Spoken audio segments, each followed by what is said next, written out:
Students, welcome to science classes. हमने last video lecture में acids, bases and salts के बारे में पढ़ा था। वो किस किस टाइप की रिएक्शंस करते हैं, उनकी क्या क्या प्रॉपर्टीज होती हैं। उन्हीं में हम कुछ चीजें और जोड़ना चाहें कि जैसे एसिड्स हैं उनकी क्या प्रॉपर्टी है, बेसिस हैं वो किस तरह की प्रॉपर्टी शो करते हैं, और साल्ट हैं वो किस तरह की प्रॉपर्टी शो करते हैं। जैसे हमारे पास पहला था कि कोई भी एसिड धातु या मेटल के साथ में रिएक्शन करता है तो हाइड्रोजन गैस रिलीज करता है। जैसे हमारे पास एग्जांपल था HCl plus zinc on reaction gives, यहां हमारे पास दो मॉलिक्यूल हैं हाइड्रोक्लोरिक एसिड के, यहां zinc chloride plus hydrogen gas निकलती है। जिस बीकर में हम ये रिएक्शन परफॉर्म करवा रहे हैं, जैसे हमारे पास ये बीकर है, इस बीकर में अगर हम एक ट्यूब लगा के अगर हम इस तरह का कोई सेटअप लेते हैं, बीकर को ऊपर से क्लोज कर रखा है, छोटा सा एक पाइप छोड़ रखा है जिसमें से गैस निकल सकती है। जब जिंक के ग्रेन्यूल्स, जिंक के छोटे छोटे दाने हाइड्रोक्लोरिक एसिड के साथ रिएक्शन करते हैं तो हाइड्रोजन गैस बनती है। अब इस हाइड्रोजन गैस को हम कैसे जस्टिफाई करेंगे कि हाइड्रोजन गैस बनी है। हमें पता है कि हाइड्रोजन गैस है वो कंबस्टिबल गैस है। अगर हम इसे जलती हुई दिया सलाई के पास ले जाएंगे, मैच स्टिक जलती हुई इसके पास ले जाएंगे तो इसके अंदर पॉप साउंड के साथ आग लग जाएगी। जैसे ये हाइड्रोजन गैस यहाँ निकल रही है, अगर आप इसके पास में कोई जलती हुई दिया सलाई ले जाएंगे तो ये जलने लग जाएगा, पॉप का साउंड हमें सुनाई देगा। तो ये तो हमारे पास क्या था कि जब कोई भी एसिड किसी मेटल के साथ रिएक्शन करता है या कोई भी अम्ल धातुओं के साथ अभिक्रिया करता है तो हाइड्रोजन गैस रिलीज करता है। अगर हम कोई दूसरा एग्जाम्पल लेते हैं जिसमें हम इलेक्ट्रिकल कंडक्टिविटी की बात करते हैं, अगर आपने किसी बीकर में पानी लिया है और पानी कैसा है, हमारा प्योर वाटर है, इसके अंदर कोई भी इंप्योरिटी हमने ऐड नहीं की है। अगर आप इसको किसी भी एक्सटर्नल सर्किट से कंप्लीट करते हैं तो ये जो वाटर है ये इलेक्ट्रिकल कंडक्टिविटी शो नहीं करता। मतलब कि जब आप इसको बैटरी से कनेक्ट करते हैं, अगर आपने बल्ब लगा रखा है तो ये बल्ब नहीं जलेगा। क्यों? क्योंकि जो प्योर वाटर हमारे पास होता है वो इलेक्ट्रिसिटी को कंडक्ट नहीं करता। लेकिन अगर आप इसकी जगह थोड़ा सा एसिड डाल देते हैं ऊपर से, अगर इस बीकर में हम 2-4 बूंद या थोड़ा सा ट्रेस अमाउंट में एसिड डाल देते हैं तो वो इलेक्ट्रिकल कंडक्टिविटी शो करने लग जाएगा। मतलब जो बल्ब हमने लगा रखा है इस सर्किट के साथ में वो जलने लग जाएगा। इसका मतलब क्या हुआ कि जो एसिड होता है वो आयंस में डिसोशिएट हो जाता है। इसको हम ऐसे समझ सकते हैं जैसे HCl है, अगर हम इसको वाटर में डिसॉल्व करेंगे तो ये hydrogen ion plus chloride ion, इन दोनों में डिसोशिएट हो जाएगा। अब हमारे पास एक कंडीशन और आती है, जो क्लोराइड आयन है हमारे पास वो तो एक्वस है, मतलब वो वाटर में डिसॉल्व्ड आयन है। लेकिन जो हाइड्रोजन आयन है वो इस तरह से एग्जिस्ट नहीं करता है, ये किसी भी दूसरे वाटर मॉलिक्यूल के साथ में चिपक जाएगा। और जनरली किस तरह से ये एग्जिस्ट करेगा, H3O पॉजिटिव। मतलब जो हाइड्रोजन आयन हमने लिया है ये वाटर के साथ चिपक के और हाइड्रोनियम आयन की फॉर्मेशन करेगा। तो हमारे पास क्या कंडीशन आई है कि कोई भी एसिड है वो वाटर में डिसॉल्व होके हाइड्रोजन आयन हमें देता है। अगर हम बेस की बात करें, जैसे हमारे पास एग्जांपल है NaOH, अगर सोडियम हाइड्रोक्साइड को भी हम वाटर में डिसॉल्व करेंगे तो यहां हमारे पास सोडियम आयन और हाइड्रोक्साइड आयन मिलेंगे। सोडियम आयन जैसे हमने इनके ब्रैकेट में मेंशन कर रखा है AQ का मतलब होता है डिसॉल्व्ड इन वाटर, और OH नेगेटिव हाइड्रोक्साइड आयन और सोडियम आयन जनरेट होते हैं। अगर हम एसिड की बात करें तो एसिड हमें हाइड्रोजन आयन देते हैं, एसिड हमें हाइड्रोजन आयन देंगे और बेसिस हमें हाइड्रोक्साइड आयन देंगे। तो ये हमारे पास क्या था कि कोई भी एसिड या कोई भी बेस है जब वाटर में डिसॉल्व किया जाता है तो इलेक्ट्रिसिटी कंडक्ट करता है। पहला क्यों? क्योंकि वो आयंस में डिसोशिएट होगा। पहला कॉमन फैक्टर इनका यही है, एसिड और बेस वाटर में डिसॉल्व होके और आयंस देते हैं। क्या सभी बेसिस हमें आयन देते हैं? क्या सारे के सारे बेसिस ऐसे हैं जो वाटर में डिजोल्व होके वाटर में डिजोल्व हो सकते हैं? नहीं, सारे वाटर में डिजोल्व नहीं हो सकते। जो केवल वाटर में डिजोल्व होते हैं उनको हम अल्कली कहते हैं। जैसे हमारे पास है सोडियम हाइड्रोक्साइड। अगर हम किसी बेस की बात करते हैं, हमारे पास एक एग्जांपल है सोडियम हाइड्रोक्साइड, और भी एग्जांपल हैं, लेकिन हमने यहां सोडियम हाइड्रोक्साइड को कंसीडर किया है। सोडियम हाइड्रोक्साइड को जब वाटर में डिसॉल्व किया जाता है तो ये हमें सोडियम आयन और हाइड्रोक्साइड आयन देता है, और आप इनके ब्रैकेट में ए क्यों मेंशन करते हैं? मतलब कि ये वाटर में डिसॉल्व है। जो बेस वाटर में डिसॉल्व हो सकता है उनको हम अल्कली कहते हैं। एक टर्म पूछी जाती है, व्हाट आर अल्कलीज?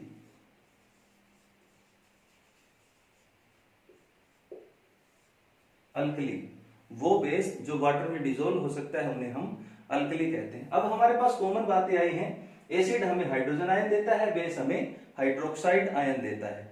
जब इनकी आपस में रिएक्शन करवाएंगे तो एसिड से हाइड्रोजन आयन, बेस से हाइड्रोक्साइड आयन आपस में कंबाइन करते हैं और वाटर की फॉर्मेशन करते हैं। हमने ये पिछले वीडियो लेक्चर में पढ़ा भी था कि न्यूट्रलाइजेशन प्रोसेस में एसिड और बेस आपस में रिएक्शन करके साल्ट प्लस वाटर की फॉर्मेशन करते हैं। तो जो वाटर की फॉर्मेशन होती है वो एसिड से हाइड्रोजन आयन और बेस से हाइड्रोक्साइड आयन की कॉम्बिनेशन से होती है। इसका हम एग्जांपल दोबारा से लेते हैं, अच्छे से समझ में आ जाएगा। Acid plus base, salt plus water, बहुत ही कॉमन एग्जांपल हमारे पास एसिड का है हाइड्रोक्लोरिक एसिड। बेस का बहुत ही कॉमन एग्जांपल हमारे पास है सोडियम हाइड्रोक्साइड। जब इन दोनों की रिएक्शन करवाई जाती है तो हमारे पास साल्ट, जो हमारा टेबल साल्ट है, खाने का नमक है सोडियम क्लोराइड प्लस H2O। इस रिएक्शन को हम न्यूट्रलाइजेशन प्रोसेस भी कहते हैं। इस रिएक्शन को न्यूट्रलाइजेशन रिएक्शन भी कहते हैं। क्यों? क्योंकि यहाँ एसिड और बेस एक दूसरे को न्यूट्रलाइज कर देते हैं, और न्यूट्रलाइज करने के बाद में जो हमारे पास प्रोडक्ट बनता है वो है साल्ट एंड वाटर। ये हमारे पास था some common factors of acids and bases. Common factor कैसे कि एसिड डिसॉल्व होता है तो भी आयन देता है, और बेस डिसॉल्व होता है तो आयन देता है। लेकिन सभी बेसिस वाटर में डिसॉल्व नहीं होते। कुछ बेसिस जो वाटर में डिसॉल्व होते हैं उन्हें हम अल्कली कहते हैं। तो ये हमारे पास आ गया some common factors of acids and bases. Second thing हमारे पास आती है, एसिड को जब वाटर में डिसॉल्व किया जाता है या वाटर में डिसॉल्व किया जाता है तो क्या होता है? देखो, जब एसिड को वाटर में डिसॉल्व किया जाता है या डाइल्यूट किया जाता है तो इस पूरे प्रोसेस में बहुत अधिक मात्रा में हीट निकलती है। एसिड और वाटर का डिसोल्यूशन का जो प्रोसेस है या डाइल्यूशन का जो प्रोसेस होता है उसमें बहुत ज्यादा मात्रा में हीट निकलती है। ये हमारे पास हाईली एक्सोथर्मिक प्रोसेस है। एक्सोथर्मिक रिएक्शन होती है।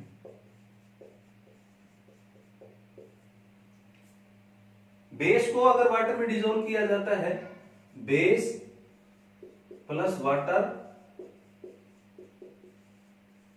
तो ये भी सेम प्रोसेस होता है। एसिड को वाटर में डिसॉल्व करते चाहे बेस को वाटर में डिसॉल्व करते, दोनों में ही बहुत ज्यादा हीट निकलती है, बहुत ज्यादा ऊष्मा निकलती है। इसलिए हम इन रिएक्शंस को एक्सोथर्मिक रिएक्शंस या ऊष्माक्षेपी अभिक्रियाएं कहते हैं। दो कंडीशन आती है हमारे पास, दोनों को समझते हैं हम। ये हमारे पास दो अलग अलग कंडीशन है। एक बीकर में आपने एसिड लिया है, दूसरे बीकर में आपने वाटर लिया है। जो एसिड वाला बीकर आप ले रहे हैं उसमें ऊपर से वाटर डालना, या जो सेकंड हमारे पास कंडीशन है वाटर बीकर में ऊपर से एसिड डालना, दोनों में कौन सा प्रोसेस हमारे लिए ठीक होता है? क्यों? क्योंकि एग्जाम्स में भी कई बार पूछा जाता है कि हम डाइल्यूशन का जो प्रोसेस होता है, जो ये प्रोसेस होता है एसिड और वाटर का, इस प्रोसेस को हम डाइल्यूशन कहते हैं। डाइल्यूट करना, एसिड को डाइल्यूट कर दिया, तनुकरण अभिक्रिया। तनुकरण की जो प्रक्रिया है उसमें एसिड और वाटर को आपस में मिक्स किया जाता है। लेकिन मिक्स कैसे करेंगे? पहली कंडीशन एसिड में ऊपर से वाटर डालें, या दूसरी कंडीशन वाटर में ऊपर से एसिड डालें। इन दोनों को कैसे समझेंगे? जब एसिड में वाटर हम मिक्स करते हैं तो बहुत ज्यादा हीट निकलती है, बहुत ज्यादा हीट निकलती है, जो हीट निकलती है वो एसिड एब्जॉर्ब नहीं कर सकता। एसिड में ये क्वालिटी नहीं होती कि जो हीट जनरेट हुई है उसको एब्जॉर्ब कर सके। तो जो हीट है उससे ये पूरा एसिड इस बीकर से बाहर निकल के आ सकता है। और एसिड हमारे लिए, हमारी बॉडी के लिए, आंखों के लिए, जो हमारे बॉडी पार्ट्स है, अगर उन पे गिर जाए तो ये बहुत ज्यादा नुकसान पहुंचाता है।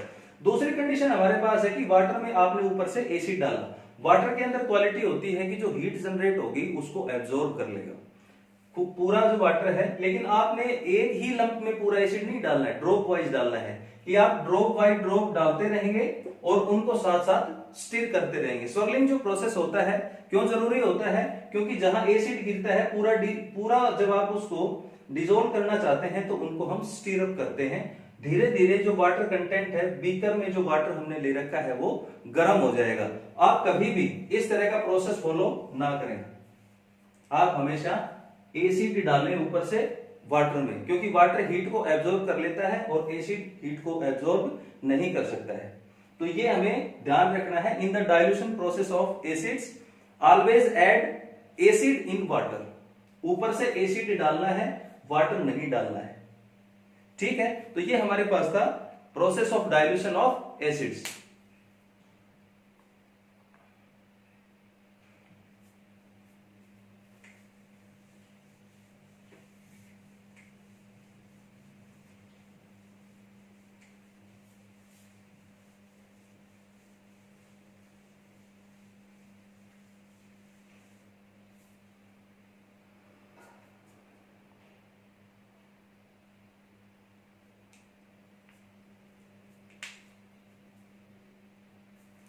हमारे पास एसिड और बेस क्या सभी बराबर स्ट्रॉन्ग होते हैं?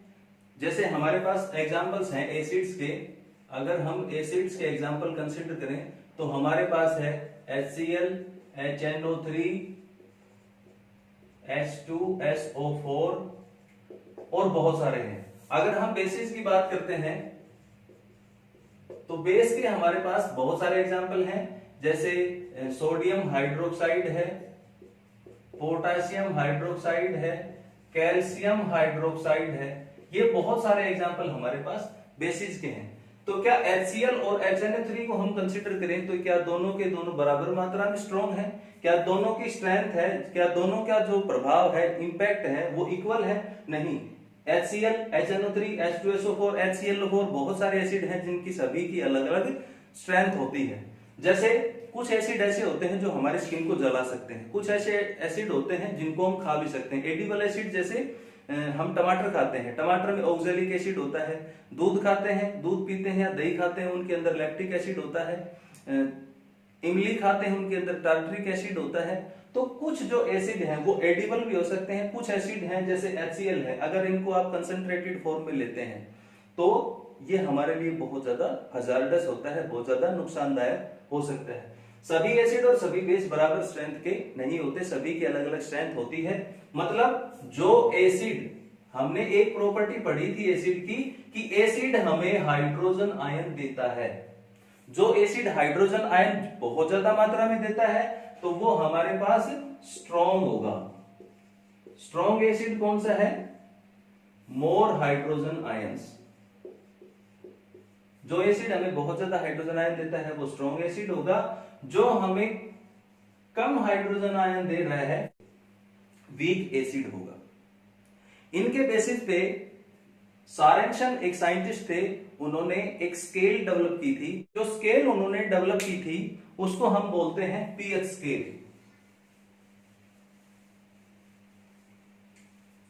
किसी भी एसिड की strength number of hydrogen ion के ऊपर डिपेंड करती है। अगर हाइड्रोजन आयन बहुत ज्यादा है तो बहुत ज्यादा एसिडिक नेचर होगा, कम है तो कम एसिडिक नेचर का होगा। इसी तरह से बेस के अंदर क्या होता है? Hydroxide ion. तो हाइड्रोक्साइड आयन की संख्या बढ़ती चली जाएगी तो उसका बेसिक कैरेक्टर भी बढ़ता चला जाएगा। सारेंसन ने जो स्केल बनाया था उसमें 0 से लेकर 14 तक के नंबर मेंशन कर रखे हैं। कैसे? जिनका पीएच वैल्यू 7 है वो न्यूट्रल है,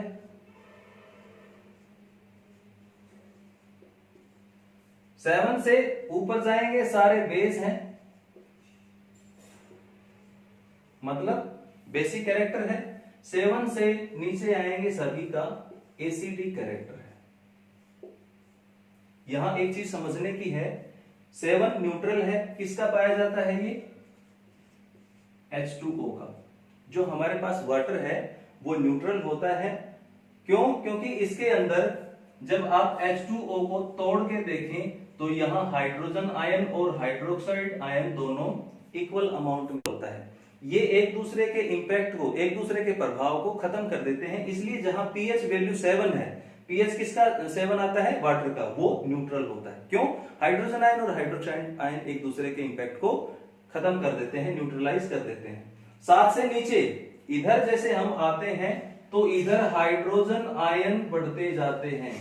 जो हमारे पास एसिड है उसके अंदर हाइड्रोजन आयन बढ़ते जाते हैं। अगर आप इधर बात करते हैं बेस की तरफ तो हाइड्रोक्साइड आयन बढ़ते जाते हैं।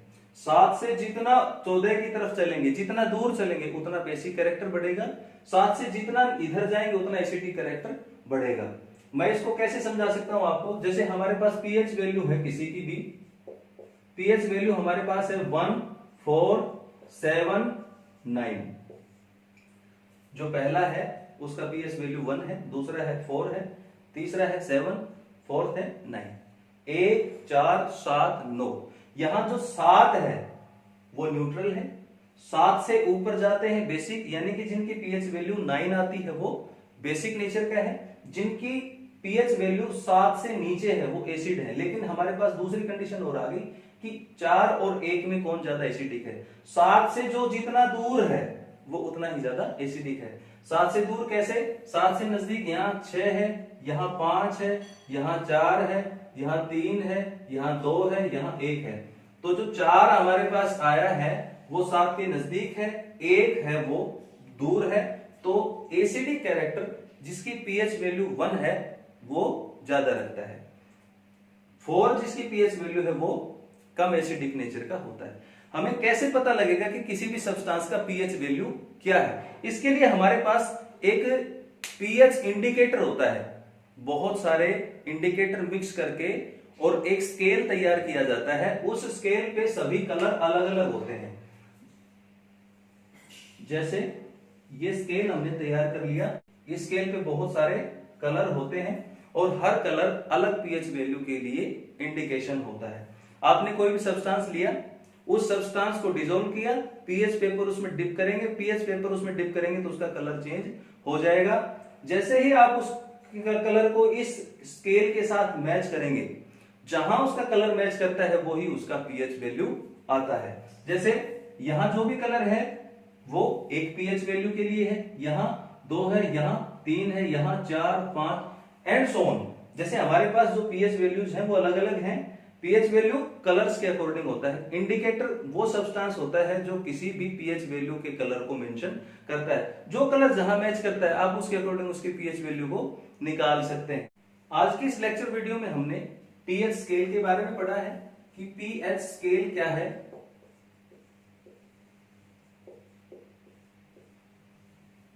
पीएच स्केल किसने दिया था, कब दिया था, कलर क्या होता है, पीएच वैल्यूज के अकॉर्डिंग हम एसिडिक या बेसिक कैरेक्टर को कैसे डिफरेंशिएट कर सकते हैं। अगर कोई एसिड है तो वो कितने ज्यादा एसिडिक नेचर का है। 2 अलग अलग एसिड यदि हमें दे रखे हैं तो उनमें कौन ज्यादा एसिडिक नेचर का है। 2 बेस हैं वो कितने ज्यादा बेसिक नेचर के हैं, उनके अंदर कौन ज्यादा बेसिक है कौन कम बेसिक है। तो ये चीजें हम पीएच स्केल से सॉल्व कर सकते हैं। जैसे जो सिट्रस फ्रूट्स होते हैं उनकी पीएच वैल्यू 7 से बिलो होती है। जो हम दूध पीते हैं वो भी एसिडिक नेचर का है, लेकिन खट्टे फलों से कम एसिडिक नेचर का दूध होता है। इन सब के बारे में कि कोई सब्सटेंस एसिडिक है, बेसिक है या किस सब्सटेंस में कौन सा एसिड पाया जाता है, ये हम नेक्स्ट वीडियो लेक्चर में डिस्कस करेंगे। Thank you.